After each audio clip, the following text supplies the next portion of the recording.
Have you ever wondered about the spirit world? What happens after we die? Where do we go?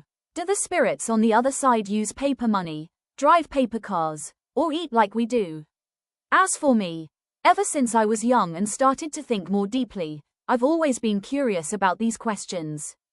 I'm actually very afraid of ghosts, extremely timid, in fact, but strangely, the more afraid I am, the more curious I become. When I looked into it, everyone seemed to say something different. Some claimed there are no ghosts and that death is the end. Others described ghosts as terrifying monsters. Encounter one and you'd better run, and if your house is haunted, you'd better find an exorcist, or else things get really frightening. The information was contradictory and chaotic, leaving me more confused than ever. It felt like a question with no end. After several years of searching, it wasn't until I had the chance to learn and practice Buddhism that I finally found a genuine answer. My name is M, living in VT City, though many people know me as DN, my Dharma name and also my Facebook nickname. I'm a member of a Buddhist group founded by Quart. Technically, I should call him Master, since I learned Buddhism from him. But he doesn't care about titles and prefers we address him casually. Calling him brother felt too ordinary, so after much discussion, we jokingly settled on calling him Big Brother, a rather street-style term with nothing particularly spiritual about it. He didn't mind, as long as we were comfortable. After all, Buddhism values substance over titles. After participating in various activities organized by him, cleaning temples, making offerings, studying teachings, distributing sutras, releasing animals, donating blood, copying scriptures, drawing Buddha images, I felt very enthusiastic. Then one day, he posted a new plan, performing requiem rituals at cemeteries. Wow, going into a cemetery. For most people, that might be normal, but for someone as afraid of ghosts as I am, it was intense. Still, it sounded exciting. What if I actually encountered a real ghost? That would satisfy my curiosity. And since we'd be in a group, with our big brother there, what was there to fear? So I eagerly signed up and carefully prepared offerings. We performed these rituals many times, again and again, over the years, praying for wandering spirits, karmic creditors, aborted fetuses. I never saw a single ghost, but my worldview gradually changed. Our big brother guided us to read articles, watch carefully selected videos about the spiritual world, and explained things in depth. Gradually, we understood more and reshaped our perception of spirits. From then on, I stopped calling them ghosts. In truth, people exaggerate things. Ghost stories are often made as frightening as possible, turning ghosts into something horrifying. But in reality, what I now call spirits, or souls, out of respect, they were once humans like us. After death, they simply transform into another form of existence. Their psychology, emotions, and memories are often similar to when they were alive. Many are actually quite pitiful, suffering from hunger, wandering aimlessly in the invisible realm, unable to escape. In the 6 realms of rebirth, they belong to the hungry ghost realm. Those with heavy karma may appear grotesque, thin necks, swollen bellies, food turning into flames before reaching their mouths, enduring constant torment as described in Buddhist scriptures.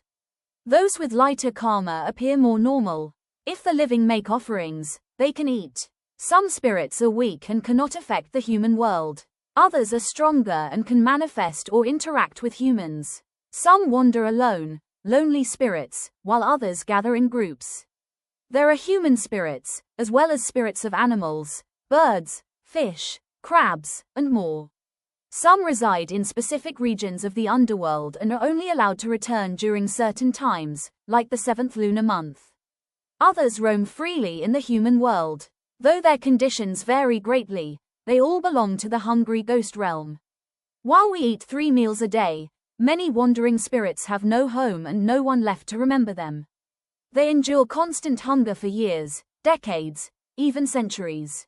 What they truly need is not just food or paper offerings, but liberation from suffering, what Buddhism calls deliverance, or transcendence. Simply put, Liberation means escaping the suffering of the hungry ghost realm. At a basic level, it means a more comfortable existence, less suffering, more stability. At higher levels, it means rebirth into better realms, such as human life or heavenly realms. At the highest level, it means rebirth in the Western Pure Land of Amitabha Buddha, free from the cycle of rebirth altogether. If they encounter the right conditions, being guided to let go of attachments and receiving transferred merit from practices like chanting sutras or reciting Buddha's name, they can achieve liberation. That is the purpose of Requiem rituals. The more I participated, the more meaningful I found this work. It inspired me to become even more devoted and to invite others to join. Although we believed in the benefits described in scriptures and talks by spiritual practitioners, none of us had psychic vision, so we couldn't truly see what was happening in the unseen realm. We often wondered, how do spirits receive the offerings? Do they really let go of attachments? What happens after merit is transferred?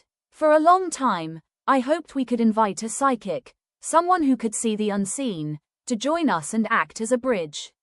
Eventually, that wish came true.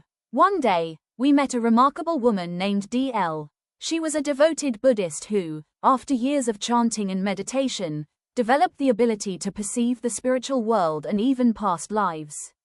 Compared to anyone we had previously considered inviting, her abilities were far beyond. Meeting her was fascinating. She carried a mysterious presence, especially in her eyes, something difficult to describe but deeply captivating.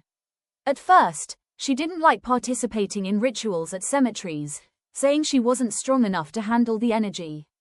But somehow, circumstances changed, and she agreed to join us. That night, we went to a coastal area known for many drownings.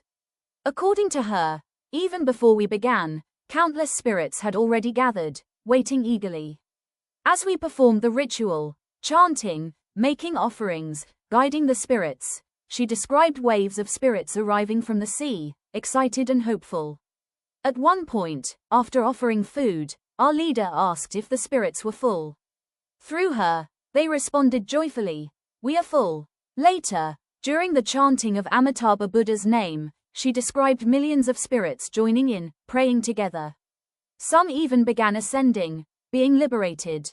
Hearing this, though we couldn't see it ourselves, we felt overwhelming joy. Tears filled our eyes. We only wished for their peace and liberation. The ritual lasted less than an hour, but it felt profound and complete. The next day, we visited a war cemetery to perform rituals for fallen soldiers.